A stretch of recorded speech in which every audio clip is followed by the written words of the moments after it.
Girl, I'm passing a newsstand right now. You got time to talk? Bet. I'll be right there. What's good, everybody, and welcome to another FG2G Girl Talks session. So, as you can tell from the title, we're going to be talking about soul ties. Now, when my friend originally asked me, she was asking also about soulmates, and because I think she had read something about, sometimes people feel like there's somebody for everybody, or maybe there's that one person you're destined to be with.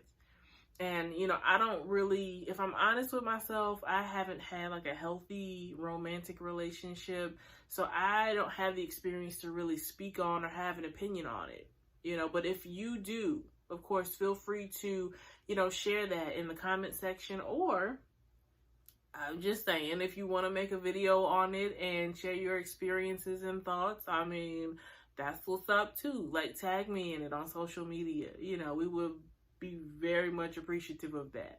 All right. So today I'm going to do my very best to talk about soul ties, because I feel like I can speak on that. So stay tuned. So, from my understanding, a soul tie, just in its most basic form, is like a deeper internal connection that maybe you would have with a person, or maybe a place, or a thing.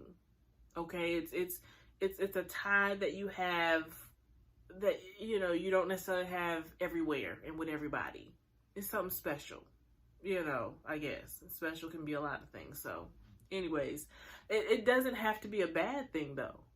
And I think that's the thing that we have to remember. It doesn't have to be a negative, but I know for me, anytime I've ever made mention of like a soul tie, it was always a matter of, girl, I don't know if it's my hormones messing up or what, but I can't shake him. I know it's been a whole decade, but I can't get him out of my heart.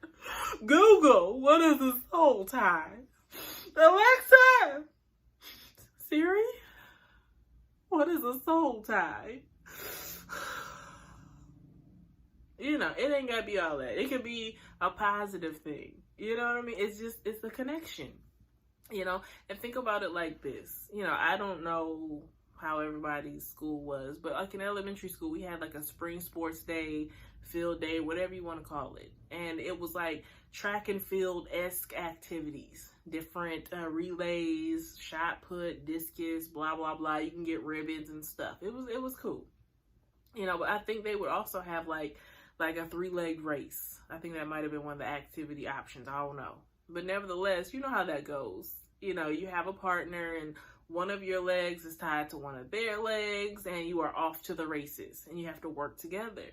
Like I said, this could be a good thing or not so much. But when you have the right partner, when you have the right connections, and you have healthy communication, we're cheering each other on. We are going in the same direction, the right direction. We are headed towards our goals, that finish line. We are going and growing and blah, blah, blah. This could be good. We can come out as winners. Celebrate together, hold each other's hand, encourage each other. It could be a very positive experience. But when you're connected to the wrong people, maybe not so much. So let's talk about that. So I think that one of the things that we need to realize is that soul ties don't just start when you get into a quote unquote romantic relationship. Okay, we pick up souvenirs, if you will, from every trip that we've taken. Okay, go with me for a second. Examples sometimes just help me to understand a little bit better, so hopefully it's helping you. I don't know, but we pick up souvenirs from every trip that we go. And think about it like this. Those denim jackets and stuff that you can get to where you can embroider on them and sew on little patches. This little trinket from the trinket shop, girl, I went here. I can pin, this little pin that I got from blah, blah, blah on there.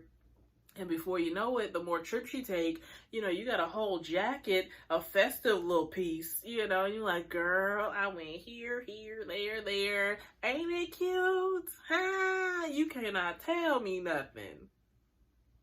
But in real life, we have imaginary jackets on with trinkets from all the trips that we've taken, and it's not as cute sometimes.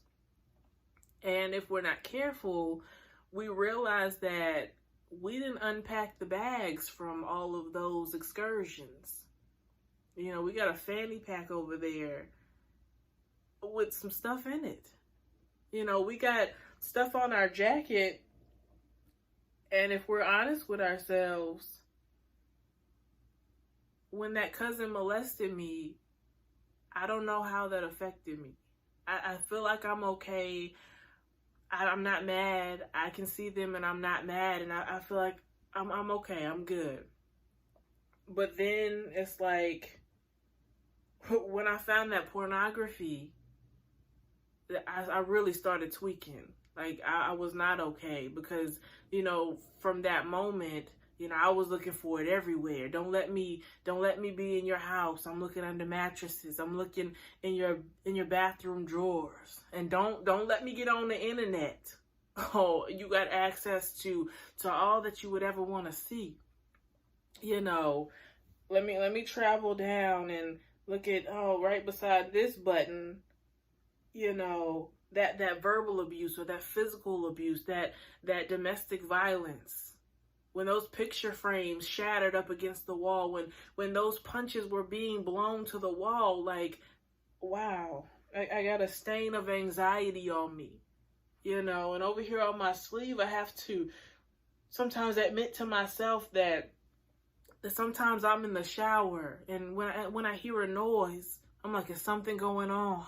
Is everything okay? I got trauma, but I don't really want to talk about that. I'll put that in a bag and I'll address it later. Let's talk about you. You want to get in a relationship with me, but when I ask you something from your heart, you look down or you get quiet. What is that about? Why do you try to be Mr. Funny Man with everything in all these situations and not always funny? Would you rather laugh than cry? What happened? What was going on inside of you that you were 28, 29 years old and I was 15 and you thought it was appropriate to try to talk to me? What was that? Can we be honest?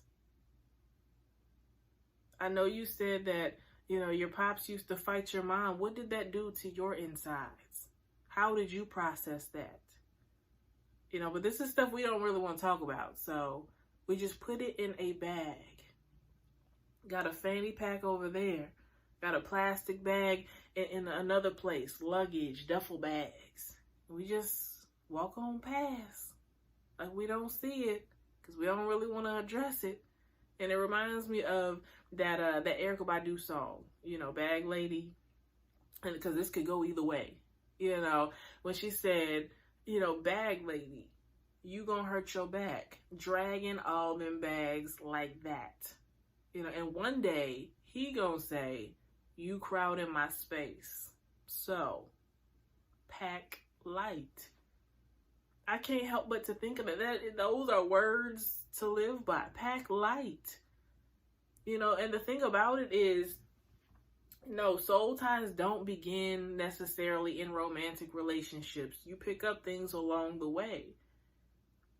But the key is to address them. Because I know for me, sometimes, I can want a relationship for the wrong reasons.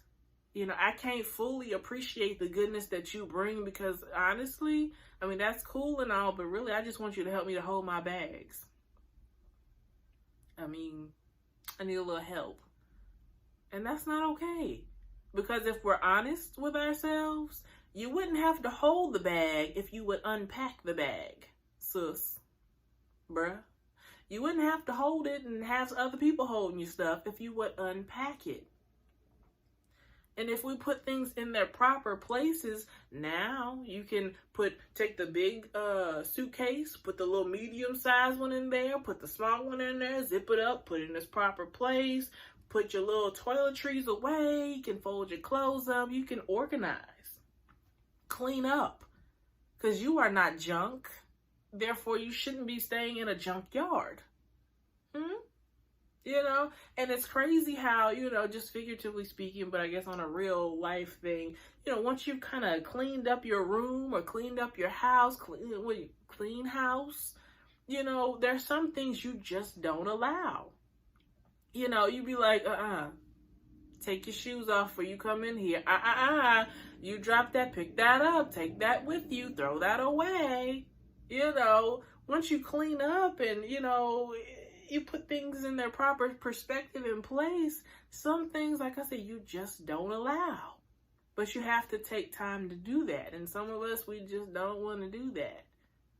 But you're worth it. You are worth it. So let's clean up. You know, and once we get some of the, listen, you don't have to take souvenirs from everywhere that you've been. And if you picked one up, baby girl, you can understand, you can take it off. Just like you pinned it on, you can unpin it. It's not easy, but we have to seek our healing. Begin to take some of that stuff off. Declutter. And, you know, like I said, once you get organized, you know, now you have a welcoming place, a welcoming heart. And now you can accept good things, you know, and you don't allow just everything. I hope I'm not being repetitive, but I'm just saying, once you clean up, now you look more presentable. Now it's like, okay, I feel like I can be your partner now. I feel like I don't have all those ties holding me back. Now we can grow. Now we can flourish. Now we can talk about a relationship. Now I want you for the right reasons and not just what you can just do for me. Hold my bags. No. Unpack the bags. That's what you do.